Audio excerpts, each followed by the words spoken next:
અંકલેશ્વરના ગળખોલ પાટિયા વિસ્તારમાં આવેલ માયાનગરી સોસાયટીના મકાન નંબર 13માં રહેતા ચંદ્રેશ્વર યાદવ હાલ નિવૃત્તિ જીવન ગુજારે છે અને તેમના પુત્ર અમદાવાદ ખાતે નોકરી કરે છે.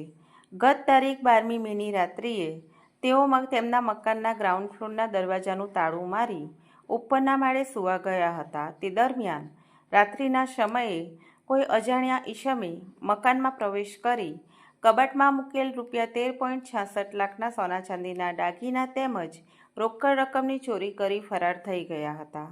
આ અંગે બી ડિવિઝન પોલીસ મથકે ફરિયાદ નોંધાયા બાદ પોલીસે તપાસ હાથ ધરી હતી. દરમિયાન ભરૂચ એલસીબી પોલીસે ચોરીના ગુનામાં સંડોવાયેલ અને હાંસોટના લલિતસાગર વિસ્તારમાં રહેતા અમરજીતસિંહ સુરજીતસિંહ સિકલીગરની ધરપકડ કરી તેને બી ડિવિઝન પોલીસ મથકને હવાલે કર્યો છે. આરોપી ચોરીના અન્ય કોઈ ગુનામાં સંડોવાયેલ છે કે કેમ એ સહિતની દિશામાં પોલીસે તપાસનો ધમધમાટ શરૂ કર્યો છે.